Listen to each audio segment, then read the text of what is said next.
வேதத்தை எடுத்துக்கொள்ளுங்க. ஆதியாகமம் 14ஆம் அதிகாரம். ஆதியாகமம் 14ஆம் அதிகாரம். மெல்கிசேதேக். இதுலதான் முக்கியமா மெல்கிசேதேக்க பத்தி பழைய ஏற்பாட்டுல பல இடங்கள்ல எழுதப்படல. வெகு சில இடங்களிலே எழுதப்பட்டிருக்கிறது. ஆனா இதனை ஆழமாக ஆழமாக தேவனுடைய ஆவியினால வெளிப்படுத்தப்பட்டு எபிரேய ஆக்கியோன் எழுதுறத நம்ம பார்க்க முடியும் வேதத்துல. இவரை குறித்து எழுதப்பட்டிருக்கிற சத்தியங்கள் ரொம்ப கம்மி. இந்த மெல்கிசேதேக்க பத்தி என்ன எழுதி இருக்குதுன்னு நம்ம வாசிக்கலாம். ஆதியாகமம் 14ல 18ல இருந்து 20.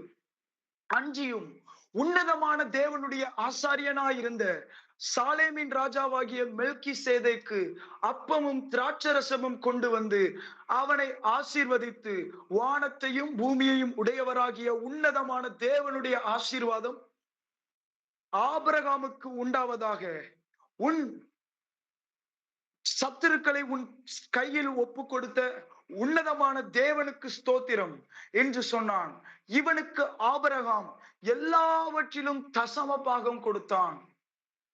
இந்த 3 வசனம் தான் ஆதியாகமத்துல மெல்கிசேதேக்க பத்தி குறிக்கிறது. 800 இடத்துல இருக்கிறது. சங்கீதம் 110:4. சங்கீதம் 110:4 இப்படி எழுதப்பட்டிருக்கிறது: நீர் மெல்கிசேதேக்கின் முறைமையின்படி என்றென்றைக்கும் பிரதான ஆசாரியனாய் இருக்கிறீர். அவர் இதை கர்த்தர் ஏற்படுத்தினார், அவர் மனம் மாறாமலும் இருப்பார் என்று வசனம் எழுதப்பட்டிருக்கிறது. கொஞ்சம் இந்த வசனங்கள் எல்லாம் வேகமா நம்ம பார்த்துட்டு அதோடைய ஆழங்களுக்குள்ள நம்ம போக விரும்புவோம். அந்த முதல்ல 18 உன்னதமான தேவனுடைய ஆசாரியனாயிருந்த சாலேமின் ராஜான்னு எழுதப்பட்டிருக்குது. அப்போ உன்னதமான தேவனுடைய ஆசாரியன் எழுதப்பட்டிருக்குது. இது இயேசுவையும் குறிக்கிறது. நம்ம கொஞ்சம் இதையே அறிந்து கொள்ளலாம். இன்னும் அவர் அப்பத்தையும் திராட்சரசத்தையும் கொண்டு வந்து அப்படின்னு எழுதப்பட்டிருக்குது. அவர் அப்பத்தையும் கொண்டு வந்தாராம், திராட்சரசத்தையும் கொண்டு வந்து ஆசீர்வதித்தார். இயேசு தன் சரீரத்தை அப்பமாகவும் தன்னுடைய இரத்தத்தை திராட்சரசமாகவும் கொடுத்ததை நம்ம பார்க்க முடியும்.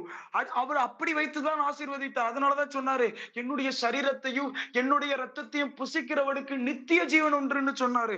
நான் வேகமா சின்னதை சொல்லிட்டு அப்புறம் ஆழமா பேச விரும்புறேன். அடுத்ததை பாத்தீங்கன்னா, ஆசீர்வதித்து வானத்தையும் பூமியையும் உடையவராகிய உன்னதமான தேவனுடைய ஆசீர்வாதம். இதுல எழுதப்பட்டிருக்குது உன்னதமான தேவனுடைய ஆசீர்வாதம். அப்போ ஒவ்வொரு இடத்துலயோ உன்னதமான தேவனுடைய ஆசீர்வாதம்னு சொல்லப்பட்டதுன்னா உன்னதத்துல இருக்கிற ஆசீர்வாதத்தை இதுல குறிக்கிறது. இயேசு பத்தி வேதத்துல பாத்தீங்கன்னா, இயேசு பரலோகத்துல போய் உன்னதத்துல இருக்கிற சகல ஆவிக்குரியவர்களால நம்மை ஆசீர்வதித்திருக்கிறார். உன்னதத்துல சகல ஆசீர்வாதங்களால நம்மளை ஆசீர்வதித்திருக்கிறார்னு வேதத்துல எழுதப்பட்டு இருக்கிறது. இன்னும் கூட பிற்பகுதியை நீங்க வாசிச்சு பாத்தீங்கன்னா, உன் சத்துருக்களை உன் கையில் ஒப்பு கொடுத்த உன்னதமான தேவனுக்கு ஸ்தோத்திரம். சத்துருக்களை ஒப்பு கொடுத்தார். வேதத்துல இயேசுவை பார்த்து பிதா சொன்னபடி இப்படி ஒரு வார்த்தை இருக்கும்: சத்துருக்களை பாதப்படி ஆக்கி போடும்படிக்கு நீர் என் பக்கத்துல பாதப்படி ஆக்கி போடும் வரை என்னுடைய வலது பார்சத்துல வீற்றிருன்னு சொல்லி என் பிதா ஆண்டவரோட என் தேவன் சொன்னார்னு வசனம் எழுதப்பட்டு இருக்கிறது. அப்போ இந்த இடத்துல எல்லா காரியமும் அதற்கு ஒற்றின காரியம் தான். சும்மா அந்த காரியம் இந்த இடத்துல இந்த நிகழ்ச்சி நடக்கவே இல்லை. இன்னொரு காரியத்தை கூட அதுல வாசிக்கலாம்.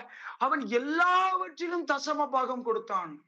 அவன் எல்லாவற்றிலும். ஆபிரகாம் அந்த ஆசாரியனாகிய மெல்கிசேதேக்குக்கு எல்லாவற்றிலும் ஒரு தசம பாகம் கொடுத்தான்னு எழுதப்பட்டிருக்கிறது. கட்டாயம் நான் இப்ப பேசுனது யாருக்கும் புரிஞ்சிருக்காது. இனி சிம்பிளிஃபைடு வெர்ஷன்ல நம்ம இப்ப இறக்க போறோம். இது ஜஸ்ட் ஒரு ட்ரெய்லர் மாதிரி. இனிமே கொஞ்சம் உள்ள போக போறோம். ஆவியானவர் நம்மளோட இடைப்படுவாராக. ஒரு காரியம் எல்லாரும் தெரியணும். எப்பவுமே கர்த்தர் ஒரு பரலோக காரியத்தை டைரக்டா வெளிப்படுத்துகிறது அல்ல. எப்பவுமே பரலோக காரியத்தை அவர் பூமிக்குரிய வெர்ஷன்ல சிம்பிளிஃபைடா வச்சுதான் வெளிப்படுத்துவாரு. இது கர்த்தருடைய சுபாவம், இது கர்த்தருடைய குணாதிசயம். நீங்க கொஞ்சம் நான் இப்ப புரியுறது, இப்ப நான் பேசுறது உங்களுக்கு புரியும்.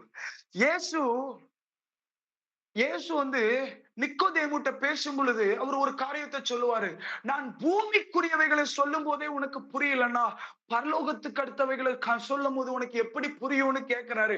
அர்த்தம் என்னன்னா, இயேசு முதல்ல பேசும் பொழுது நீ மறுபடியும் பிறக்கணும், நீ மறுபடியும் பிறக்கணும். ஒவ்வொரு காரியத்தையும் அவர் சொல்லும் போது அவர் சொல்றாரு. இந்த பூமிக்கு அடுத்த ஒரு ஒரு உவமைகளை எடுத்துதான் இயேசு எல்லாத்துட்டையும் பேசுவாரு. நீங்க வேதத்தை பாத்தீங்கன்னா, பரலோக காரியத்தை தேவன் எக்ஸ்பிளைன் பண்றதுக்கு, இயேசு எக்ஸ்பிளைன் பண்றதுக்கு ஒவ்வொரு நேரமும் பூமிக்குரிய ஒரு காரியத்தை எடுத்துதான் சொல்லுவாரு.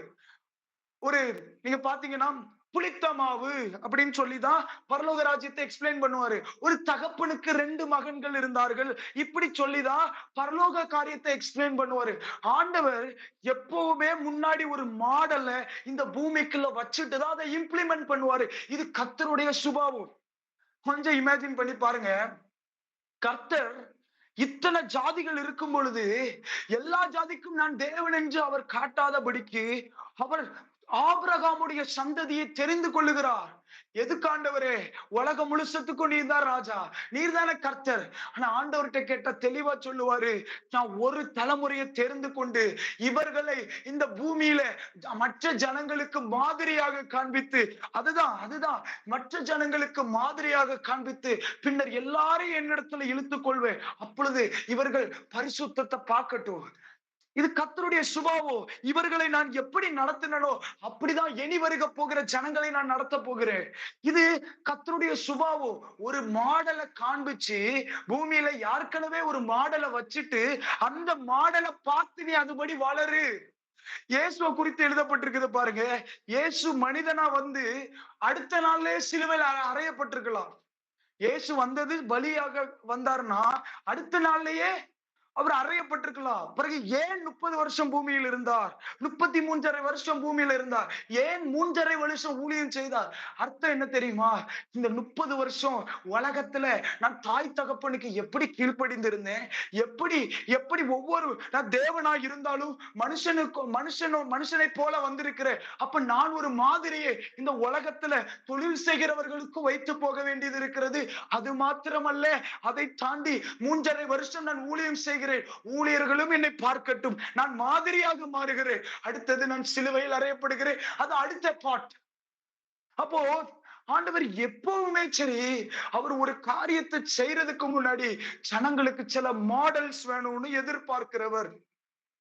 இப்ப யோசிச்சு பாருங்க. டக்குன்னு உங்ககிட்ட யாராவது எப்பா பரலோகத்துல ஒரு பிரதான ஆசிரியன் போகணும்பா, அவன் ரத்தத்தோட தான் இருக்கணும்பா, அவன் ரத்தம் இல்லாம பரலோக ராஜ்யத்துக்குள்ள இருக்க கூடாதுப்பா, ஏன்னா பரலோக ராஜ்யம் மகா பரிசுத்த ஸ்தலம்பா, அதுக்குள்ள அப்படி உட்கார்ந்து ஒருத்தன் வேண்டி கொண்டாதான்ப்பா உனக்கு ஆசீர்வாதம் கிடைக்கும், இப்படி எல்லாம் சொன்னா யாருக்கும் புரியாது.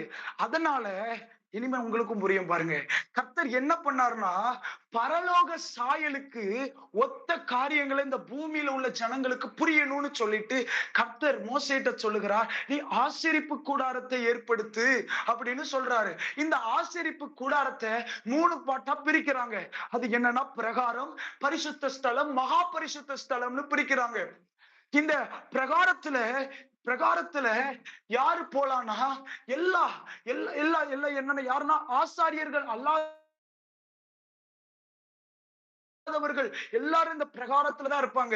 அதனாலதான் தாவீது ராஜா இப்படி சொல்றாரு, அவர் லேவி கோத்திரத்துல வராதவர், அவர் யூதா கோத்திரத்துல இருந்ததுனால அந்த அந்த நம்ம தாவீது சொல்றாரு, 1000 நாட்களை பார்க்கவளோ உம்முடைய பிரகாரத்துல இருக்கிற ஒரு நாள் நல்லதுன்னு சொல்றாரு. உம்முடைய பிரகாரத்துல இருக்கிற நாள். அப்போ பிரகாரம்ங்கிற இடத்துலதான் நீ ராஜாவா இருக்கலாம், நீ அங்கதான் இருக்கணும்னு முதல்ல சொல்றாரு. ஆனா இந்த ஆசாரியர்கள் லேவி கோத்திரத்தை கர்த்தர் தனக்குன்னு தெரிந்து கொண்டு இவர்கள் என்னுடையவர்கள்னு சொல்லி அவர் என்ன பண்ணாருன்னா அந்த பரிசுத்த ஸ்தலத்துக்குள்ள விட்டாரு. ஆனா மகா பரிசுத்த ஸ்தலம்னு ஒண்ணு இருக்குது. அந்த இடத்துக்குள்ள எல்லாராலையும் போக முடியாது. அது ஆசாரியன் அல்ல, அது பிரதான ஆசாரியன் மாத்திரம் போவான். அவன் வருஷத்திற்கு ஒரு முறை போவான். அதுவும் எப்படின்னா, தன்னுடைய ஒரு பலி செலுத்தி அந்த பலியுடைய ரத்தத்தை கொண்டு அவன் உள்ள போவா. இதுதான் பிரதான ஆசாரியனுடைய வழக்கம். இது எல்லாம் நம்ம நினைக்கிற மாதிரி சுய தோற்றத்தினால இதை செய்யல. நமக்கு நிறைய டைம் யோசிப்போம், இதெல்லாம் என்ன சம்பந்தமே இல்லாம கர்த்தர் செஞ்சுக்கிட்டு இருக்காரு அப்படின்னு யோசிப்போம். எதுவுமே கர்த்தர், நான் ஒண்ணு தெளிவா சொல்ல விரும்புறேன். உங்க ஆவிக்குரிய கண்கள் திறக்கும்படியா ஒரு சத்தியத்தை நான் சொல்ல விரும்புறேன். நீங்க நினைக்கிற மாதிரி இந்த பூமியில போடப்பட்டிருக்கிற கட்டளைகளோ எதுவுமே சுய தோற்றத்தினாலேயோ ஏனோ தானோ என்று வைக்கவில்லை. இதெல்லாம் நீ பழகுனாதான் பரலோகத்துல வாழ முடியும். இந்த இந்த குணாதிசயம் எல்லாம் இல்லாதவங்க பரலோகத்துல காணப்பட முடியாது. ஏன்னா இந்த சுபாவம் அவனுக்குள்ள உண்டானதா. he is preparing us here. இவர் இங்க நம்மள ஆயத்தப்படுத்தி கொண்டிருக்கிறார். எப்ப இப்படி எல்லாம் இப்படிதான்ப்பா இருக்குது. உனக்கு பிரதான ஆசாரியன் ஒருத்தன் தேவைப்பா. உன்னுடைய பாவத்துக்காக ஜெபிக்கிறதுக்கு, ஒரு பிதா பக்கத்துல இருந்தே ஜெபிக்கிறதற்கு, மகா பரிசுத்த ஸ்தலத்துல இருந்து ஜெபிக்கிறதற்கு உனக்கு ஒரு பிரதான ஆசாரியன் தேவை. இதை நீ அறிஞ்சுக்கிடணும். அதற்கு பூமியில அவர் டெம்பரவரியா உன்னை உருவாக்கி, இன்னும் கூட பாத்தீங்கன்னா நியாய பிரமாணமானது பூரணமானது அல்ல. It is Bible. பைபிள் எழுதப்பட்டிருக்குது. அது பூரணமா இருந்தால் வேறொரு பிரமாணம் ஏற்படுத்த வேண்டியதா இருக்கப்படாதே. நியாய பிரமாணம் எதுக்கு ஏற்படுத்தினார்னு நீங்க பாத்தீங்கன்னா அதுவும் அதேதான். மாதிரியாக இந்த நியாய பிரமாணத்தை உருவாக்கி, இந்த நியாய பிரமாணத்தை வச்சு ஆசாரியர்களை சிலரை ஏற்படுத்தினார். இது எல்லாம் பரலோக சாயலை ஒரு மனுஷன் ஐடென்டிஃபை பண்ணணுங்கிறதுக்காக இந்த பழைய ஏற்பாட்டுல இவ்வளவு பெரிய ரெவலேஷன்ஸ் எல்லாத்தையும் மோசைக்கு கொடுத்திருக்காரு. இது எல்லாராலையும் அண்டர்ஸ்டாண்ட் பண்ணி கொள்ள முடியுமான்னு எனக்கு தெரியல. ஆனா பிளீஸ் உங்களுக்கு ஆவியானவர்கிட்ட ஹெல்ப் கேளுங்க, எனக்கு சொல்லி கொடுங்கன்னு கேளுங்க. எதுவுமே சும்மா கிடையாது. பாருங்களேன், பழைய ஏற்பாட்டுல உள்ள எல்லா காரியமே நான் ஆண்டவர்கிட்ட கேட்டேன், என்ன ஒரு சம்பந்தமே இல்லாம நியாய பிரமாணம் ஒண்ணு வச்சுட்டு அதுக்கப்புறம் அது பழசுங்கிறீங்க, திரும்பி புதுசா ஒரு பிரமாணம். ஆண்டவர் சொல்றாரு, என்கிட்ட பேசுனது எப்பவுமே நான் ஒரு மாதிரியை வச்சுட்டு தாண்டா பண்ணுவேன். அப்ப தாண்டா என் பிள்ளைங்களுக்கு புரியும். எல்லா காரியமும் உடனே புரிஞ்சிடாது பாருங்க. அதனால இப்ப இவ்வளவு வெளிப்பாடுகள் இருந்தாலே எதுக்கு பண்றாரு, ஏன் பண்றாருன்னு ஒண்ணும் புரியல. ஆனா அவர் தெளிவா ஒண்ணு பண்ணாரு. நியாய பிரமாணத்தின்படி அவர் கூடாரத்தை உருவாக்க சொல்றாரு. பரிசுத்த ஸ்தலம்னா என்ன, பிரகாரம்னா என்ன, மகா பரிசுத்த ஸ்தலம்னா என்ன, இப்படி இப்படி காரியங்கள்லாம் செய்யப்பட்டாதான் ஒரு மனுஷன் பரலோகத்துக்குள்ள எடுத்துக்கொள்ளப்பட முடியும் என்று எல்லாவற்றையும் சொல்லுகிறார். எல்லாவற்றையும் சொல்லுகிறார். இந்த அடையாளத்தை முதல்ல காண்பிக்கிறாரு. இப்போ இயேசு இந்த பகுதியில எப்படி ரோல் பிளே பண்றாரு, யார் அந்த மெல்கி சேதைக்குங்கிறத நம்ம வேகமா பார்க்க போறோம். இந்த மெல்கி சேதைக்க பத்தி வேதத்துல எழுதப்பட்டிருக்கிறது. அவருடைய பேர் மெல்கி சேதைக்குன்னா அர்த்தம் என்னன்னா நீதியின் ராஜா என்று அர்த்தம். மெல்கி சேதேக் என்றால் நீதியின் ராஜா என்று அர்த்தம். சாலேமின் ராஜாவாகிய மெல்கி சேதேக்குன்னு எழுதப்பட்டிருக்குது. சாலேமின் ராஜா என்றால் சமாதானத்தின் ராஜா என்று அர்த்தமா. இது எல்லாம் எபிரேய ஆக்கியோன் எழுதி வைத்திருக்கிறார். இப்போ இப்போ நீங்க பாருங்க, அந்த அந்த ரூல் படி, ஆசாரிய முறைமையின் ரூல் படி லேவியர்கள் மாத்திரம் தான் என்ன பண்ண முடியும்னா, அது நியாயப்பிரமாணத்தில் உள்ளதின்படி, அந்த பகுதியின்படி அந்த லேவியர்கள் மாத்திரம்தான் ஆசாரியர்களா இருக்க முடியும். மற்ற யாரும் இருக்க முடியாது. யூதா கோத்திரத்தில் உள்ளவர்கள் ஆசாரியர்களா இருக்க முடியாது. ஆனா இயேசு யூதா கோத்திரத்தில் உள்ளவர். இவர் எப்படி பிரதான ஆசாரியன் ஆனார்னா ஒரு ரெண்டு காரியத்தை தெரிஞ்சுக்கணும். இப்ப எனக்கு ஒரு டவுட், ஆபிரகாம் வயிற்றிலிருந்து பிறந்தவங்க தான் யாரு? ஆபிரகாம் வயிற்றிலிருந்து பிறந்ததுதான் ஈசாக். ஈசாக்கு வயிற்றுல பிறந்ததுதான் யாக்கோபு. யாக்கோபுடைய வம்சத்துல வந்தவங்க தான் யாருன்னா லேவி. இந்த லேவியர்கள் தான் ஆசாரியர்கள் ஆக்கப்பட்டார்கள். இந்த லேவியர்கள் தான் ஆசாரியர்களாக்கப்பட்டார்கள். சிலருக்குலாம் ஒண்ணும் புரியாது. நீங்க புரியலனாலும் கேளுங்க, கடைசியில உங்களுக்கு தேவையான சப்ஜெக்ட் எல்லாத்துக்கும் சத்தியம் இருக்கும் பாருங்க. எல்லாத்துக்கும் பிட்டு கர்த்தர் கொடுப்பார். சரி, இப்போ இந்த லேவியர்களுடைய லைஃப்ல இருந்துதான் அவங்க தான் யாருன்னா ஆசாரியர்களாய் மாற்றப்பட்டார்கள். ஆனா இந்த மெல்கி சேதேக் என்பவன் ஆபிரகாமுடைய நாட்களில் இருக்கிறத நம்மளால பார்க்க முடியுது. ஆபிரகாமுடைய நாட்கள்ல இருக்கிறத பார்க்க முடியுது. இந்த ஆபிரகாம் எல்லாவற்றிலும் தசம பாகத்தை கொடுத்திருக்கிறானா? அப்ப நமக்கு தெரிஞ்சிருக்கணும், ஒருத்தன் இந்த லேவியர்கள் ஆசாரியன் ஆகிறதுக்கு காரணம் ஆரோன். கர்த்தர் ஆரோனை தெரிந்து கொண்டு அவனைதான் முதல் ஆசாரியன் ஆக்குறாங்க. அதனால ஆரோனுடைய முறைமையை அவங்க எல்லாம் ஃபாலோ பண்ணி அவங்க எல்லா ஆசாரியர்கள் ஆனார்கள். ஆனா மெல்கிசேதேக்கு ஆபிரகாமின் வம்சத்துல வந்தவன் கிடையாது. மெல்கிசேதேக்கு ஆபிரகாமுடைய வம்சத்திலேயோ அந்த லேவியர்களின் வம்சத்திலேயோ வந்தது கிடையாது. வேதத்துல பாத்தீங்கன்னா இவர் இவர் தேவனுடைய குமாரனுக்கு ஒப்பானவன் எழுதப்பட்டிருக்கிறது. இவர் சாலேமின் ராஜா, சமாதானத்தின் ராஜான்னு இவருக்கு பெயர். அப்ப இவர் வேறொரு முறைமையின்படி இவர் ஆசாரியனாயிருக்கிறார். அப்ப ரெண்டு முறைமையின்படி ஒரு மனுஷன் ஆசாரியனாக முடியும், பிரதான ஆசாரியனாக முடியும். ஒன்று என்ன தெரியுமா? ஆரோனின் முறைமை. அது நியாயப்பிரமாணத்தினால் உண்டானது. அது பழமைப்பட்ட நியாயப்பிரமாணம். அது பழமையானதுன்னு வேதத்துல குறிப்பிடப்பட்டிருக்கிறது. இன்னொன்னு மெல்கிசேதேக்கின் முறைமை. இந்த மெல்கிசேதேக்கின் முறைமையின் தான் அதுல அந்த வழியா தான் ஜீசஸ் என்ன ஆகிறார்னா ஆசாரியனாய் மாறுகிறார். ஆசாரியனாய் மாறுகிறார். இயேசு ஆரோனின் வழியாய் வந்தவர் அல்ல, லேவியனின் வழியாய் வந்தவன் அல்ல. அவர் யூதா கோத்திரம். பிறகு எப்படி அவர் ஆசாரியரானார் என்று அதான் சங்கீதம் 110:4 சொல்லப்பட்டிருக்குது. நீர் மெல்கிசேதேக்கின் முறைமையின்படி நீர் என்றென்றைக்கும் ஆசாரியனாய் இருக்கிறார் என்று எழுதப்பட்டிருக்கிறது. இனி கர்த்தர் மனம் மாறாமலும் இருப்பார் எழுதப்பட்டிருக்குது. அர்த்தம் இனி ஒரு பிரதான ஆசாரியன் கிடையாதுன்னு எழுதப்பட்டிருக்குது. சரி, இப்போ அந்த எபிரேய ஆக்கியோன் இந்த 4 வசனத்தினை வச்சு ஏராளமான வெளிப்பாடுகளை அவர் கூறுறத பார்க்க முடியுது. இப்போ மெல்கிசேதேக்கின் முறைமை பெருசா, இந்த ஆரோனின் முறைமை பெருசா அப்படின்னு அவர் அந்த இடத்துல ஒரு டிஸ்கஷன் பண்றாரு.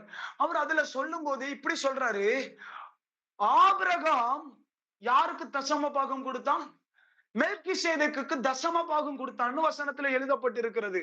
அப்போ மெல்கிசேதேக்கு ஆபிரகாம் தசம பாகம் கொடுத்திருந்தா மெல்கிசேதேக்கு அவனை ஆசீர்வதித்தான் என்று எழுதப்பட்டிருக்கிறது. அதனால எபிரேயர் 7ஆம் அதிகாரம் 7ஆம் வசனம் அதுல இப்படியாக எழுதப்பட்டிருக்கிறது, சிறியவன் பெரியவனாலே ஆசீர்வதிக்கப்படுவான் என்று எழுதப்பட்டிருக்கிறது. அப்ப என்ன சொல்ல வர்றாருன்னா, இந்த மெல்கிசேதேக்கு யாரு தெரியுமா? ஆபிரகாமிலும் பெரியவர் இங்கே இருக்கிறார் என்று எழுதப்பட்டிருக்குது இல்ல. அப்ப அர்த்தம் என்னன்னா, இந்த மெல்கிசேதேக்கின் முறைமை அது ஆபிரகாமை காட்டிலும் பெரியது. அப்ப ஒரு காரியம் நம்ம தெரிந்து கொள்ளணும். இயேசு சொன்னார், ஆபிரகாமிலும் பெரியவர் இங்கே இருக்கிறார், ஆபிரகாமிலும் பெரியவர் இங்கே இருக்கிறார். அப்போ ஒரு காரியத்தை நான் கற்றுக்கொண்டேன். அப்போ பெரியவன் சிறியவன் பெரியவனாலே ஆசீர்வதிக்கணும்னா அப்போ அந்த மெல்கிசேதேக்குக்கு ஒப்பானவர் யார் தெரியுமா? சாரி, தேவனுடைய குமாரன் தான் அது. தேவனுடைய குமாரன் தான் அது. அவர்தான் ஆபிரகாமிலும் பெரியவர் இங்கே இருக்கிறார் என்று முழக்கமிட்டார். காரணம் என்ன தெரியுமா? நான் தான் அந்த மெல்கிசேதேக்கின் முறைமையின்படி வருகிற ஆசாரியன் என்று அதை வெளிப்படுத்துவதற்காக தான் அன்னைக்கு இயேசு சொன்னார், ஆபிரகாமிலும் பெரியவர் இங்கே இருக்கிறார் என்று. இன்னும் கூட நீங்க பாத்தீங்கன்னா அந்த எபிரேய ஆக்கியோன் இன்னும் சூப்பரா ஒரு காரியத்தை சொல்லுவாரு. அவர் சொல்றாரு, ஆபிரகாமில் இருந்துடைய அறையிலிருந்து தோன்றின லேவியும் அவருக்கு தசம பாகம் கொடுத்திருக்கிறான்னு சொல்றாரு. அர்த்தம் என்னன்னா, அறையிலிருந்து தோன்றினது எல்லாமே கொஞ்சம் ஒரு மாதிரியான தமிழ் தான் இருக்கும். அறை என்கிறதுக்கு இங்கிலீஷ் பதம் லாயின்ஸ், லாயின்ஸ் LOINS அப்படின்னு சொல்றாங்க. அதுக்கு அர்த்தம் என்னன்னா எலும்பு, இடுப்பு எலும்பு அப்படின்னு குறிக்குது. இல்லைன்னா இன்னொரு பதத்தை சொல்றாங்க, a part of a body அப்படின்னு சொல்றாங்க.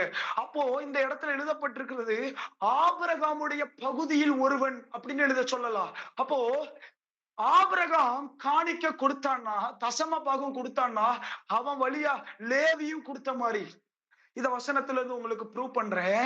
கர்த்தர் சொன்னார், பிதாக்களுடைய பாவத்தை பிள்ளைகளிடத்தில் 3ஆம் 4ஆம் தலைமுறை மட்டும் விசாரிக்கிறவராயிருக்கிறேன். அர்த்தம் என்ன தெரியுமா? உன் அப்பா தப்பு செஞ்சா 2ஆம் 3ஆம் தலைமுறைக்கு நீயும் தப்பு செஞ்ச மாதிரின்னு சொல்ல வராரு. இன்னொரு இடத்துல அவரிடத்தில் அன்பு கூர்ந்து அவருடைய கற்பனைகளை கை கொள்ளுகிறவனோ எவனோ அவனு 1000 தலைமுறை இரக்கம் செய்கிறவனாயிருக்கிறேன்னு சொல்றாரு. அர்த்தம் என்ன தெரியுமா? அப்பா சரியா இருந்தனா 1000 தலைமுறை இறக்கம் செய்ய. அர்த்தம் அவர் செஞ்ச நல்லது நீயும் செஞ்ச மாதிரின்னு சொல்றாரு. அப்போ இந்த இடத்துல ஆபிரகாம் தசம பாகம் கொடுத்தனா லேவியும் இவன் வழியா கொடுத்த மாதிரின்னு அந்த எபிரேய ஆக்கியோன் எழுதுகிறத பார்க்க முடியுது. அதனால லேவியனும் அந்த லேவியனுடைய முறைமையை காட்டிலும் அந்த ஆரோனுடைய முறைமையை காட்டிலும் இந்த மெல்கிசேதேக்கும் முறைமை பெரியதா இருக்கிறது. ஏன்னா அவனை இவனுக்கு தான் தசம பாகம் கொடுத்திருக்கிறான். அப்ப இந்த காரியத்தை நம்ம அறிந்து கொள்ள ரொம்ப பிரயாசப்படணும். இன்னும் கூட நீங்க வசனத்துல எடுக்கலாம். எடுத்துக்கொண்டு நம்ம சிலதை வேக வேகமா பார்க்கலாம். எபிரேயர் 7ஆம் அதிகாரம் எல்லாம் எடுத்துக்கோங்க. அதுல நம்ம வேகமா சில காரியத்தை வாசிக்கலாம்.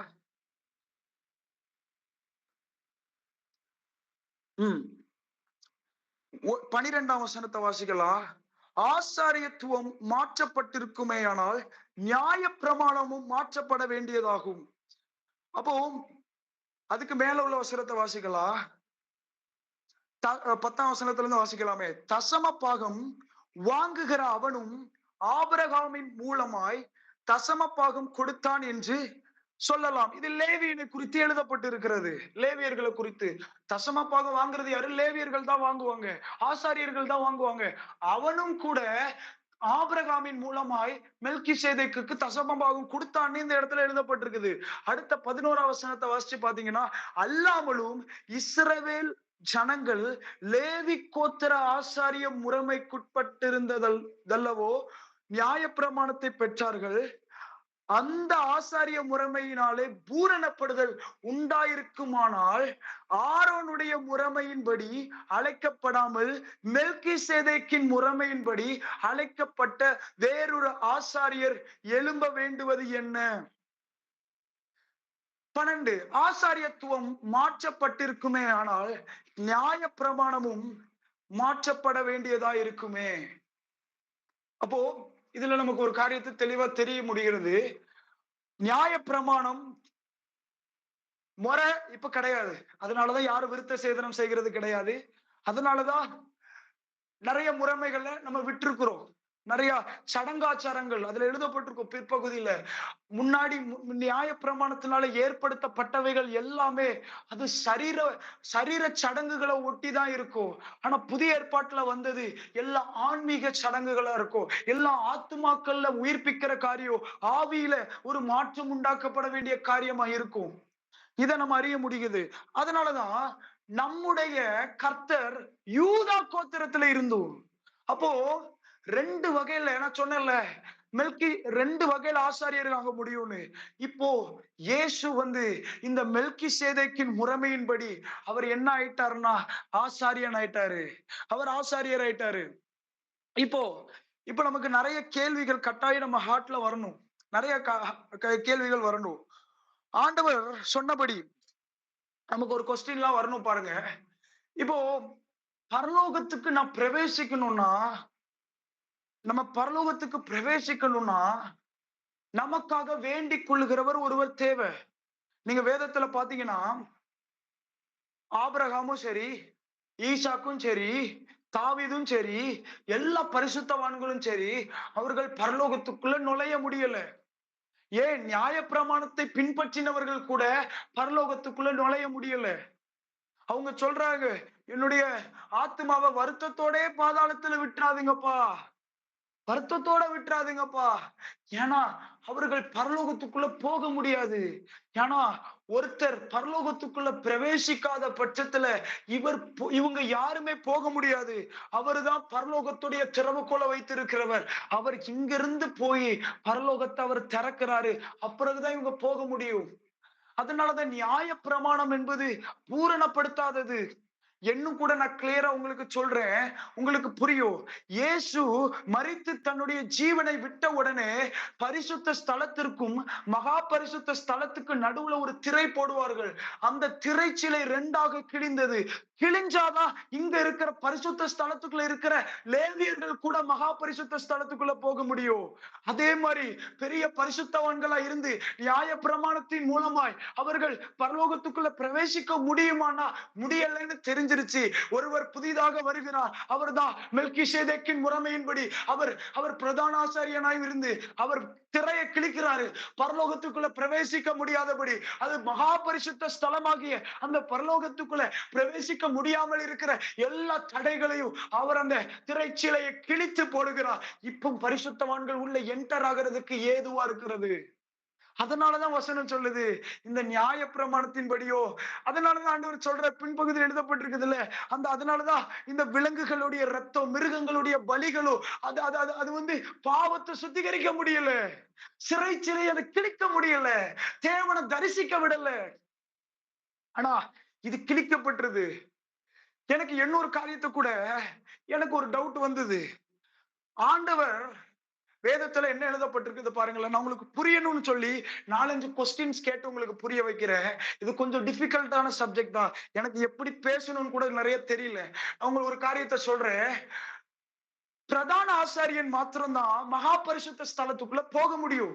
இது வசனம், இது வசனம். ஆனா இன்னைக்கு வசனத்தை நம்ம சொல்றோம், அப்பான்னு சொல்லி போய் நிக்கிறோம். நான் மகா பரிசுத்த ஸ்தலத்துக்குள்ள வந்துட்டு, அந்த மகா பரிசுத்த ஸ்தலத்துக்குள்ள இருக்கிற கிருபாசன தண்டையில வந்து நிக்கிறேன்னு நம்ம சொல்றோம். வேதத்திலேயே அப்படிதான் எழுதப்பட்டிருக்குது. தைரியத்தோட கிருபாசன தண்டைக்குள்ள போங்க.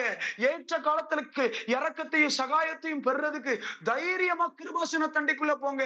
அப்பாட்ட போய் நீங்க என்ன கேளுங்க, உங்களுடைய பலவீனத்தை சொல்லுங்கன்னு நம்ம சொல்றோம். எப்படி மகா பரிசுத்த அவர் வந்து மெல்கிசேதேக்கின் முறைமையின்படி பிரதான ஆசாரியன் மாத்திரம் தானே அவர் வந்து ஏதா இருக்கிறாருன்னா மகா பரிசுத்த ஸ்தலத்துக்குள்ள போனாரு.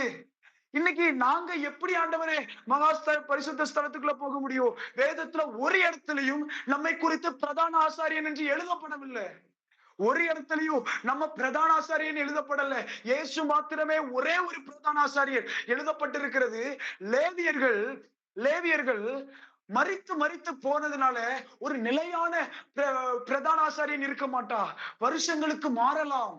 ஏன்னா வந்தா செத்துட்டானே, செத்தவனை திரும்பி கொண்டு வந்து எப்படி கொண்டு வர முடியும்? அதுக்குரிய சடங்குகளை செய்ய வைக்க முடியும்? ஒண்ணும் முடியாது. அதனால பிரதான ஆசாரியர்கள் மாறிக்கொண்டே இருப்பாங்க. அதனால ஒரு பிரதான ஆசாரியன் இல்ல, ஏகப்பட்ட பிரதான ஆசாரியன் தேவை. ஆனா இயேசு வந்து மரிச்சிட்டு அப்படியே இருந்திருந்தாருன்னா ஒருவேளை வேற ஒரு பிரதான ஆசாரியன் தேவைப்பட்டு இருக்கும். ஆனா இவர் மரித்தவர், திரைச்சிலை கிழித்தவர் அதோடு நின்று விடாமல் அவர் என்ன பண்ணாருன்னா திரும்ப உயிரோட எழும்பிட்டாரு. அதனால அந்த பிரதான ஆசாரியன் மாற முடியாது. இன்னைக்கும் உயிரோடு இருக்கிறவர் அவர் சொன்னார், இனி மரிக்க மாட்டேன், ஒரு தடவை மரிச்சேன், இனி மரிக்க மாட்டேன். அதனாலதான் கர்த்தர் மோசே மேல கோவப்பட்டாரு. ஒரு தடவை நீ கண்மலை அடிச்சப்பா, அது நான் அடிக்க சொன்னேன், அது அடிக்க வேண்டியது கண்மலை. ஒரு தடவை சிலுவையில இயேசு அடிக்கப்பட வேண்டியது சத்தியம். இன்னொரு தடவை ஏன் அடிச்ச? நீ கானானுக்குள்ள நுழைய மாட்ட, நீ பிரமாணத்தை மாத்த பாக்குற. கர்த்தருக்கு பிரமாணத்தை மாத்துறவங்களை பிடிக்கவே பிடிக்காது. பிரமாணம் இது பரலோக சாயல் அல்லவா? நீ எதுல கை வைக்கிற மோசே? நீ சிநேகிதனா இருக்கலாம், ஆனாலும் நீ கானானுக்குள்ள நுழைய மாட்ட. அது வைராக்கியம், அது கர்த்தருடைய வைராக்கியம். நீ எவ்வளவு க்ளோஸா இருக்கலாம், என் முகத்தையே பார்க்கலாம், பிரமாணத்துல கை வச்சுட்ட பாரு, நான் அடையாளத்தை காட்டணும், நான் மாதிரியை காட்டணும்னு வச்சுட்டு இருக்கிற, நீ அதுல கை வச்சிடலாம் மோசே.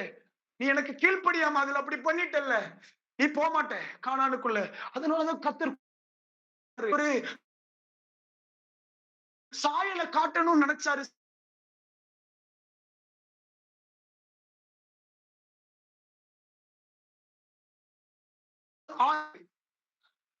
வெளிப்படுத்தல் 1ஆம் அதிகாரம் 6ஆம் வசனத்தை நீங்க வாசி பாத்தீங்கன்னா அதுல எழுதப்பட்டிருக்கிறது, நம்மிடத்தில் அன்பு கூர்ந்து தமது இரத்தத்தினாலே நம்முடைய பாவங்களை நம்மை கழுவி தம்முடைய பிதாவாகிய தேவனுக்கு முன்பாக நம்மை ராஜாக்களும் ஆசாரியர்களும் ஆக்கின அவருக்கு மகிமையும் வல்லமையும் என்றென்றைக்கும் உண்டாயிருப்பதாக.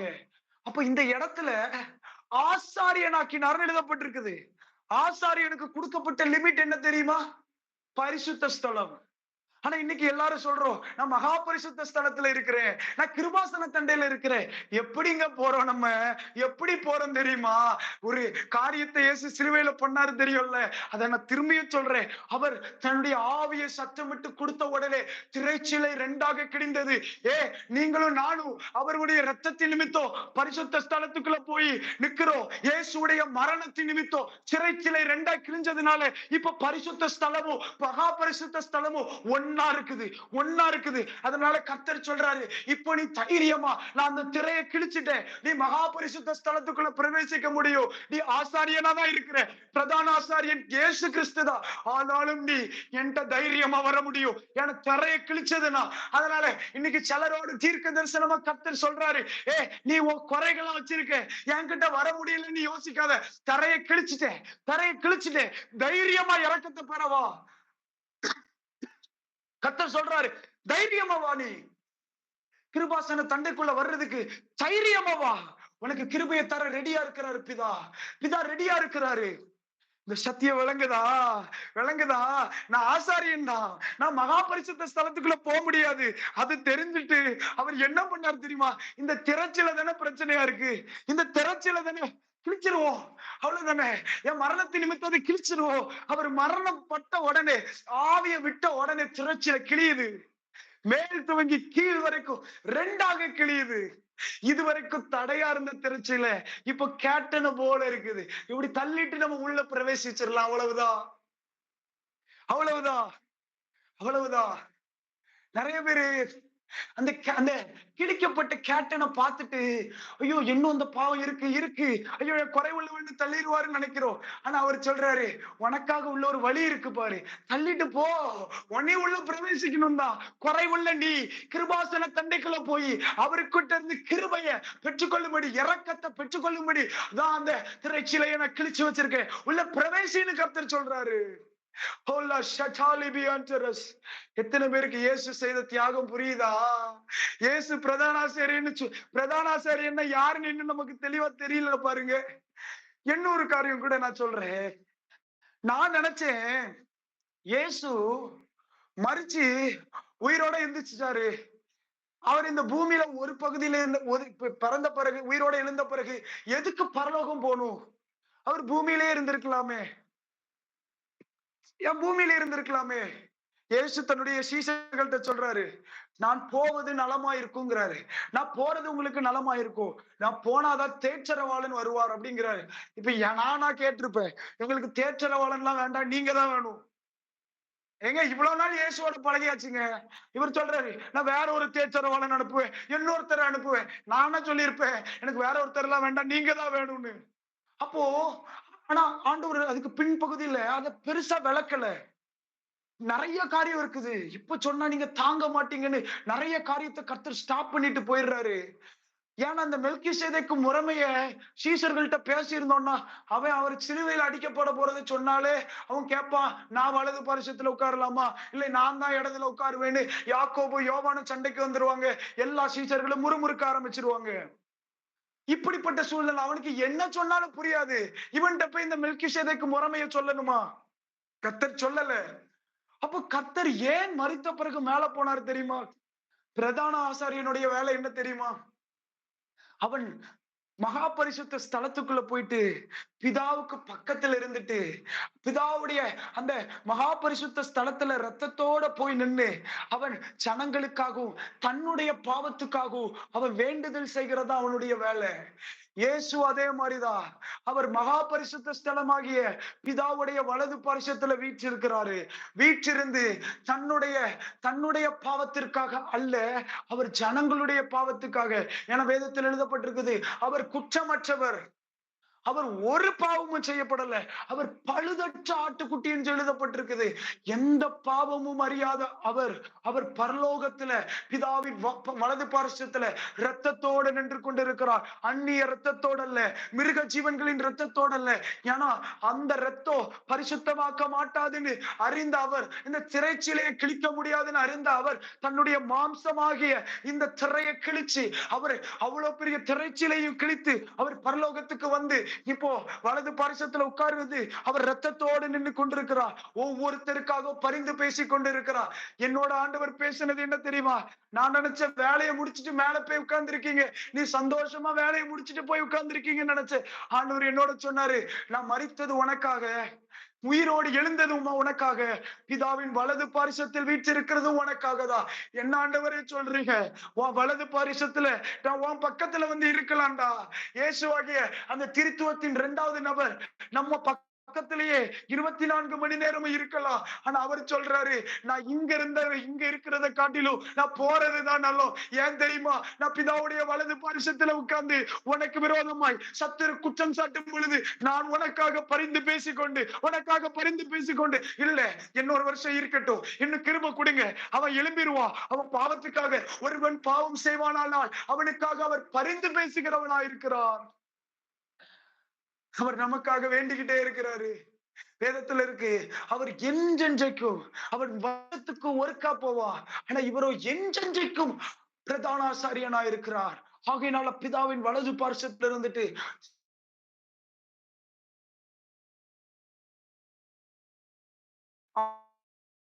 உண்டாக்கிட்டு 7ஆம் நாள்ல தேவன் ஓய்ந்திருந்தார்னு எழுதப்பட்டிருக்குது. ஆனா பிற்பகுதியில எடுத்து பாத்தீங்கன்னா இங்க எழுதப்பட்டிருக்குது, இஸ்ரவேலில் தேவனாகிய கர்த்தர் உறங்குவதும் இல்லை தூங்குவதும் இல்லைன்னு எழுதப்பட்டிருக்குது. மனுஷனை படைச்சு எப்ப மனுஷன் பாவம் செஞ்சாலும் சரி, அவர் நம்ம நினைக்கிற மாதிரி அவர் தூங்க கூடாதுன்னு தூங்காம இல்ல. அவர் சொல்றாரு, வேலை இருக்கு எப்படி தூங்காம தூங்குறது, வேலை இருக்கு எப்படி தூங்குறது. இதுதான் கர்த்தருடைய சுபாவம். அவருக்கும் ரெஸ்ட் எடுக்கலாங்க அவர் நினைச்சா. வேதத்துல இருக்க ஓய்ந்திருந்தார் எழுதப்பட்டிருக்குது. ஆனா அவர் ரெஸ்ட் எடுக்க விரும்பல. ஏன் தெரியுமா?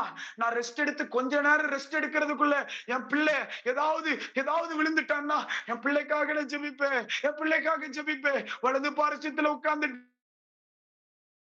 பிதாட்ட ஜெபித்துக்கிட்டே இருக்கிறாரு, வேண்டிக் கொண்டுகிட்டே இருக்காரு. அவன் இந்த ஒரு விஷயம் மன்னிச்சிருங்க. அதனாலதான் எழுதப்பட்டிருக்குது, சோதனையில மாட்டிட்டு சாவிடான்னு சொல்ற பிரதான ஆசாரியன் இல்ல, ஆனா நம்முடைய குறைவுகள்ல கவலைப்படுகிற அவர் எல்லா விதத்திலையும் நம்மை போல சோதிக்கப்பட்டதுனால அவர் பரிதபிக்காத அவர் ஆசாரியனாக அல்ல, பரிதபிக்கிற நம்மளை குறித்து கன்சர்ன் உள்ள. யோசிச்சு பாருங்க, ஜீவனையே கொடுத்திருக்காருன்னா வலது பாரிசத்துல உட்கார்ந்துட்டு எவ்வளவு ஜெபிப்பாரு. சிலர்லாம் இயேசுவை விட்டு போக வேண்டியது, இயேசுவை விட்டு தூரமா போக வேண்டியது. ஆனா இன்னைக்கு வரை இருக்கிறீங்கன்னா காரணம் என்ன தெரியுமா? நீங்க கிறிஸ்தவனாவே இருந்திருக்க மாட்டீங்க. நீங்க நீங்க ஆண்டவரோட ஒரு கனெக்ஷனே உங்களுக்கு இருந்திருக்காது. ஆனா இந்த கனெக்ஷனை உருவாக்குறதுக்கு தான் அவர் இவ்வளவு பாடுகள் பட்டு அவர் வலது பாரிசத்துல உட்கார்ந்து திரும்ப திரும்ப பேசிக்கிட்டே இருக்காரு. பிதாட்ட பேசிக்கிட்டே இருக்காரு, பரிந்து பேசிக்கிட்டே இருக்காரு. இதை அறிந்து கொள்ளணும். இன்னொரு காரியம் கூட பார்க்கலாம். வேதத்துல பார்த்தோம், அவர் சொன்னாரு, நான் போகாவிட்டால் பரிசுத்த ஆவியானவர் வராருன்னு எழுதப்பட்டிருக்குது. இந்த அடிப்படையில எபேசியர் 4ஆம் அதிகாரம் 8ஆம் வசனம், எபேசியர் 4ஆம் அதிகாரம் 8ஆம் வசனத்துல இப்படி எழுதப்பட்டிருக்கிறது, ஆதலால் அவர் உன்னதத்திற்கு ஏறி சிறைப்பட்டவர்களை சிறையாக்கி மனுஷர்களுக்கு வரங்களை அளித்தார் என்று சொல்லியிருக்கிறார். அப்போ ஒரு காரியம் தெரிஞ்சுக்கணும், அவர் உன்னதத்துல ஏறினதுக்கு இன்னொரு ரீசன் என்ன தெரியுமா? பரிசுத்த ஆவியாகிய அந்த தேற்றரவாளனை நமக்கு கொடுத்து, அது மாத்திரம் அல்ல, அதனோட கூட வரங்களையும் நமக்கு கொடுப்பதற்காக. நான் மேல ஏறி போனதுக்கு ஒரு காரணம் இதுதான், உங்களுக்கு வரங்களை கொடுக்கணும், உங்களுக்கு பரிசுத்தாவியை கொடுக்கணும். இந்த ஒரே ரீசனுக்காக, இதற்காக அவர் மேல ஏறி போயிட்டு நமக்காக கிருபையை பெற்றுக் கொடுக்கிறார். அதனாலதான் இப்போ நியாய பிரமாணத்தை பின்பற்றுகிறவர்கள் பூரணமாகாததுனால அவர்கள் பரலோகத்துக்கு செல்ல முடியாது. ஆனா இந்த மெல்கிசேதேக்கின் முறைமையை பின்பற்றிய இயேசுவை பின்பற்றுகிறவர்களால எளிதா பரலோகத்துக்குள்ளேயே நுழைய முடியும். நான் ஒண்ணு சொல்லவா, இன்னும் கூட சொல்றேன், இந்த 2 முறைமையின்படி பிரதான ஆசாரியர்களாக முடியும், அவ்வளவுதான். இன்னும் பல முறைமைகள் இருக்கிறது. ஞானம்ங்கிற முறைமை இருக்குது. அததான் இன்னைக்கு நான் அன்னைக்கு சொன்னபடிதான் எலான் மாஸ்க்கு அது ஏகப்பட்ட ஞானம் இருக்கலாம். அவரும் தன்னுடைய பிரமாணத்தை எல்லாம் பயன்படுத்தி, சயின்ஸ்ல உள்ள சகல லாஸையும் பயன்படுத்தி பயன்படுத்தி பரலோகத்துக்கு போற வழியை கண்டுபிடிக்கணும்னு பார்த்தாரு. யூனிவர்சல் போட்டோ எடுத்துட்டு there is no god, heaven இல்ல அப்படின்னு சொல்றாரு. போய் பார்த்தவரால கண்டுபிடிக்க முடியல. ஏன் தெரியுமா? நீ கர்த்தர் கொடுத்த நியாய பிரமாணத்திலேயே உன்னால கண்டுபிடிக்கலன்னா எப்படி உன்னால சயின்ஸ் மூலமா கண்டுபிடிக்க முடியும். சிலரோட கர்த்தர் பேசுறார், நீ எந்த இடத்துல தேடினாலும் சரி உனக்கு பரலோகம் கிடைக்காது. அதனாலதான் கர்த்தர் சொன்னாரு, இயேசு சொன்னார், என்னை இல்லாமல் பிதாவின் இடத்தில் ஒருவனும் வரான். ஏன்னா நான் மட்டும்தான் எப்பவுமே நிலைத்திருக்கிற மெல்கிசேதேக்கின் முறைமையின்படி என்றென்றைக்கும் உள்ள பிரதான ஆசாரியனா இருக்கிறேன். என்னை விசுவாசிக்கிறவன் மரித்தாலும் பிழைப்பான், என்னை விசுவாசிக்கிறவன் மறியாமலும் இருப்பான், என்னை விசுவாசிக்கிறவன் பிதாவின் இடத்தில் வருவான், என்னை விசுவாசிக்கிறவனுடைய இருதயத்திலிருந்து ஜீவ நதிகள் புறப்படும். நான் பிதாவின் இடத்தில் போகிறபடியால் என்னை விசுவாசிக்கிறவன் நான் செய்கிற கிரியைகளையும் செய்வான், இதிலோ அதிகமான காரியங்களையும் செய்வான். அதனாலதான் மேன்மையான காரியத்தை கர்த்தர் வச்சிருக்கிறாரு. அவரை விசுவாசிக்கிறவரை அவர் கடைசி நாட்கள்ல எழுப்புவாரு, கடைசி நாட்கள்ல எழுப்புவாரு. மீண்டும் அவனுக்கு அதான், இது முதல் கர்த்தருக்குள் மரித்து நித்திரை அடைந்தவர்களை பாக்கியவான்கள் என்று எழுது. ஏன் எந்த தைரியத்துல சொல்றீங்க ஆண்டவரே? ஏன் தெரியுமா? பிரதான ஆசாரியன் வலது பாரிசத்துல வீற்றிருந்து அவன் கண்ணீரோடு கண்ணீரோடு செபித்து கொண்டே இருக்கிறார், செபித்து கொண்டே இருக்கிறார், பரிந்து பேசிக் கொண்டே இருக்கிறார். இந்த ஒரு விஷயம் அவன் எழும்பிடுவான். ஐயோ பிதாவே, அவன் ஜெபிக்கலன்னு கோவப்படுறாதீங்க, அவனை பிசாசிட்ட ஒப்பு கொடுத்துறாதீங்க, அவன் குடும்பத்தை அழிச்சிடாதீங்க, அப்பா விட்டுறாதீங்கப்பா அப்படின்னு சொல்லி அவர் பக்கத்துல இருந்து ஜெபிச்சுக்கிட்டே இருக்காரு. அவர் பாவிகளின் சிநேகிதன் அல்லவா, அவர் விட மாட்டாரு, அவர் பேசிக்கிட்டே இருக்கிறாரு. எத்தனை பேருக்கு இந்த சத்தியம் பிரயோஜனமா இருக்கு? எத்தனை பேருக்கு இந்த சத்தியம் பிரயோஜனமா இருக்கு? இதுதான் இன்னொரு காரியம். நான் ஆண்டவர்கிட்ட கேட்டேன், இந்த மெல்கிசேதேக்க ஆண்டவரே ஆபிரகாமுக்கு வெளிப்படுத்தினீங்க, அது அது யாக்கோபிட்ட காமிச்சிருக்கலாம்ல ஆண்டவரே, அது ஈசா கிட்ட காமிச்சிடலாம்ல, ஏன் மெல்கிசேதேக்க ஆபிரகாம் கிட்ட காமிச்சீங்க? எழுதப்பட்டிருக்குதுல்ல, ஆபிரகாம் என்னுடைய நாட்களை காண ஆசையா இருந்தான், அவன் என் நாட்களை பார்க்கணும்னு ரொம்ப ஆசைப்பட்டான்ப்பா. அதனாலதான் மெல்கிசேதேக்கின் முறைமையை கொஞ்சம் காண்பிச்சு, ஒரு சாம்பிள் காண்பிச்சு. ஆண்டவர் புரியுதா? அவர்கிட்ட நீங்க மனமகிழ்ச்சியா இருந்தா உங்க இருதயத்தின் விருப்பத்தை அவர் நிறைவேற்றுவார், அவர் இருதயத்தின் விருப்பத்தை நிறைவேற்றுவார். எல்லாரும் கண்களை மூடி கொஞ்ச நேரம் நம்ம ஜெபித்து முடிக்க போறோம். இந்த மெல்கிசேதேக்கின் முறைமையின்படி அவர் என்றென்றும் அவர் ராஜாவா இருக்கிறார், என்றென்றும் ராஜாவா இருக்கிறார், என்றென்றும் ராஜாவா இருக்கிறார். நமக்கு தடையா இருந்த அந்த திரைச்சீலை கிழிந்தது. நம்ம ஆசாரியர்களா இருந்தோம், நம்ம ஆசாரியர்களா இயேசு மாற்றினார். நான் பரிசுத்த ஸ்தலத்துக்குள்ளதான் இருக்கணும், ஆனா இன்னைக்கு மகா பரிசுத்த ஸ்தலத்துக்குள்ள எப்படி போறேன்னா, திரைச்சிலையை இயேசு கிழித்து விட்டார், திரைச்சிலையை கிழித்து விட்டார். அதனாலதான் இன்னைக்கு எல்லா மனுஷர்களும், இது பூமிக்கு அடையாளமா இருந்தாலும் பரலோகம் மகா பரிசுத்த ஸ்தலம், அதற்குள்ள என்னுடைய நியாய பிரமாணத்தை கொண்டு, என்னுடைய சுயநீதியை கொண்டு நான் போக முடியாது. அதனாலதான் ஒருவர் தன்னுடைய சரீரத்தை சிலுவையில் அடிக்க கொடுத்து, சரீரத்தை கிழித்து, தன்னுடைய ரத்தத்தை சிந்தி, அவர் இன்றைக்கு சரீரத்தோடு தன்னுடைய ரத்தத்தோடு நம்மளை ஆசீர்வதித்து, பரிசுத்தாவின் அபிஷேகத்தோடு நம்மளை ஆசீர்வதித்து, வரங்களை கொடுத்து இன்னைக்கு நம்மளை பரலோகத்துக்கு கூட்டு போக வந்திருக்கிறாரு, பரலோகத்துக்கு கூட்டு போக வந்திருக்கிறாரு. எவ்வளவு மகா பெரிய ஸ்லாக்கியம்!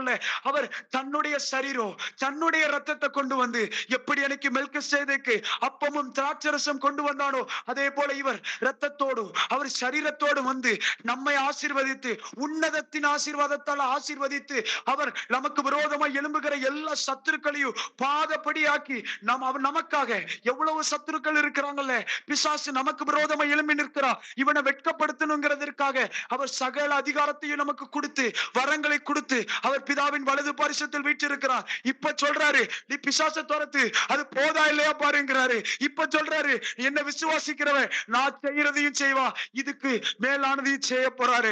அதனாலதான் புரியுதா, எவ்வளவு பெரிய பிரதான ஆசாரியர், இவ்வளவு பெரிய பிரதான ஆசாரியர், இவருக்கு மரணமே இல்லை, இவருக்கு மரணமே இல்லை. வேறொரு பிரதான ஆசாரியர் நமக்கு தேவையில்லை, ஒருவர் போதும், இவரே பிதாவின் இடத்தில் நம்மளை கூட்டி சேர்க்கிறவர். ஓ ரமா சந்தல்ல சியாச்சலா, எல்லாரும் ஸ்தோத்திரம் செலுத்தலாமா? நன்றிப்பா. இது ஒரு ஆழமான சத்தியம். பரிசுத்த ஆவியானவர் எங்களோட பேசி இருக்கிறீங்க, எங்களை ஆசீர்வதிங்க. இன்னைக்கு ஒப்பு கொடுக்கிறோம், ஆண்டவர் இன்னைக்கு நம்மளோட பேசுறார்.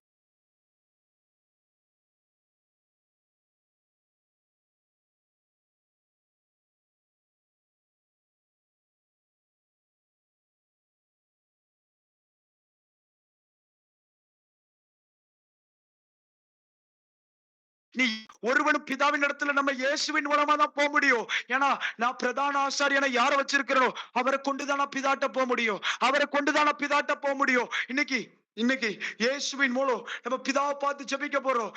என்ன காரியம் உங்களுக்கு வேணும்? அவருக்கு தெரியும். அவருக்கு தெரியும். சோதிக்கப்படுகிறவனுக்கு அவர் அவர் சோதனையிலிருந்து விடுதலையாக்குறதுக்கு உரிய சகல கிருபைகளையும் கொடுக்கிறார். இன்னைக்கு சோதனைக்குள்ள அகப்பட்டு கொண்டீங்களோ, இன்னைக்கு ஆண்டவர்கிட்ட ஜெபிங்க. பிதாட்ட கேளுங்க, ஆண்டவரே என்னை தூக்கி எடுங்க, இந்த பாவத்திலிருந்து தூக்கி எடுங்க, இந்த போராட்டத்திலிருந்து என்னை விடுவீங்க, இந்த கட்டுகள் உடையட்டும், இந்த பாவத்திலிருந்து விடுதலை தாங்க, இந்த போராட்டத்திலிருந்து என்னை விடுதலை தாங்க, இன்னைக்கு கிருபை கொடுங்க. அவர் பிரதான ஆசாரியனா இருக்கிறார் அல்லவா, அவர் எனக்காக தான் உட்கார்ந்து இருக்கிறாரு. எனக்காக பரலோகத்துல ஒருத்தர் இருக்காரு. பெரிய இடத்துல எனக்கு ஒரு ஆள் உண்டு, பெரிய இடத்துல எனக்கு ஒரு ஆள் உண்டு. அவர் எனக்காக பரிந்து பேசுவார், எனக்காக வாதாடுவார். அவர் அவர் தன்னுடைய தகப்பனுக்காக அல்ல, நமக்காக வாதாடுகிறார். நீதி நியாயம் எல்லாம் இருந்தாலும் அவர் சொல்றாரு, என் பிள்ளை தப்பு செஞ்சுட்டா தெரியும், இந்த ஒரு விஷயம் மன்னிச்சிருங்க, அவன் என்ன அடுத்த வருஷம் சரியாயிருவா, அவன் அடுத்த வருஷம் சரியாயிருவா, இந்த ஒரு வருஷம் இருக்கட்டும், இந்த ஒரு வருஷம் இருக்கட்டும், இந்த ஒரு வருஷம் இருக்கட்டும். திரும்ப திரும்ப சிலருக்காக ஆண்டவர் சில வருஷங்களா சொல்லிக்கிட்டு இருக்காரு. நீ உன் ஜெப லைஃப் சரியில்லாம இருக்கலாம், உன்னுடைய ஆவிக்குரிய வாழ்க்கை சரியில்லாம இருக்கலாம். இயேசு சொல்றாரு, பல வருஷமா ஜெபிச்சிட்டேன்பா, உனக்கு பல வருஷமா ஜெபிச்சிட்டேன், அவனுக்கு கொடுத்திருக்கிற கிருபைய காத்துக்கொள். அதனாலதான் இயேசு சொன்னார், இவ்வளவு பெரிய ரட்சிப்பை குறித்து, இவ்வளவு பெரிய கரையத்தை கொடுத்து நான் பிரதான ஆசாரியனாகி உன்னை காப்பாத்திருக்கேன். இவ்வளவு பெரிய ரட்சிப்பை குறித்து கவலையற்றிருப்பாயானால், ஒரு கவலையும் இல்லாம இருப்பானா. ஆண்டவர் சொல்றாரு, தண்டனைக்கு எப்படி தப்பித்துக் கொள்ள முடியும்? நீ தண்டனைக்கு தப்பிக்கவே முடியாது. உனக்கு எல்லா கிருபையும் கொடுக்கிறதுக்காக நான் பிதாவுக்கு வலது பரிசத்துல இருந்து இவ்வளவு நாள் உனக்காக வேண்டிக் கொண்டேன். ஆனா என்னும் நீ அலட்சியப்படுத்துவானா, தண்டனைக்கு தப்பிக்கவே முடியாதுன்னு கர்த்தர் சொல்றாரு. அதனால இவ்வளவு பெரிய காரியத்தை கர்த்தர் செஞ்சிருக்காரு. கொஞ்சம் ஸ்தோத்திரம் செலுத்தி ஆண்டவர்கிட்ட ஒரு நிமிஷம் உங்களுக்கான டைம் நீங்க ஜெபிக்கலாம். நன்றி ஆண்டவரே, இன்னைக்கு ஒப்பு கொடுக்கிறோம், நீங்க இருதயத்தை ஒப்பு கொடுக்கிறோம். உமக்காக வாழ எனக்காக ஜீவனையே கொடுத்து பரலோகத்துக்குள்ள நாங்க நுழையிறதுக்கு இவ்வளவு பிரமாணங்களை ஏற்படுத்தி பூமியில உள்ள சாயலை கொண்டு பரலோக காரியங்களை எங்களுக்கு கற்றுக் கொடுப்பதற்காக நியாய பிரமாணத்தை ஏற்படுத்தினீர். அதற்கு பிறகு ஆண்டவரே, நீர் நித்திய நித்திய பிரதான ஆசாரியனாய் மாறி எங்களுக்கு பரலோகத்தை கொடுத்தீர். உமது நாமம் மகிமைப்படட்டும். நீர் மாத்திர கிரியை செய்கிறீர். எங்களுடைய சுய கிரியையினால பரலோகத்துல வர முடியாது. உம்முடைய ரத்தம், உம்முடைய சரீரம் எங்களை மீட்டு கொண்டது, எங்களை மீட்டு கொண்டது. நீர் பிரதான ஆசாரியனாய் இருந்து எங்களுக்கு பரலோகத்துக்கு போகிற வழியை திறந்து கொடுத்தீர். எங்களை நடத்தி கொண்டு இருக்கிறீர். நீர் மாத்திர பெருகவும் நாங்க சிறுக வேண்டும். எங்களை தாழ்த்தி ஒப்பு கொடுக்கிறோம். இயேசுவின் நாமத்தில் ஜெபிக்கிறோம் நல்ல பிதாவே, ஆமென், ஆமென். ஓகே, எல்லாரும் சேர்ந்து சொல்லலாம். என் ஆத்துமாவே கர்த்தரை ஸ்தோத்திரி, என் முழு உள்ளமே அவருடைய பரிசுத்த நாமத்தை ஸ்தோத்திரி. என் ஆத்துமாவே கர்த்தரை ஸ்தோத்திரி, கர்த்தர் செய்த சகல உபகாரங்களை மறவாதே. Amen, amen. Okay, praise God. நம்ம நெக்ஸ்ட் சாட்டர்டே மீட் பண்ணலாம். கர்த்தர் நம்மளோட இன்னும் இடைப்படட்டும். நீங்க அதே பகுதியை திரும்பி வாசிச்சு பாருங்க. ஆவியானவர் இன்னும் பேசட்டும் உங்ககிட்ட. எபிரேயர் 7ஆம் அதிகாரம், ஆதியாகமம் 14ஆம் அதிகாரம் 18ல இருந்து 20, சங்கீதம் 110ல 1ஆம் வசனம் 4ஆம் வசனம், இதெல்லாம் வாசிச்சு பாருங்க. இன்னும் நீங்க இந்த காரியத்தை அறிந்து கொள்ளலாம். சரி, கர்த்தர் எல்லாத்தையும் ஆசீர்வதிப்பாராக. ஆமென்.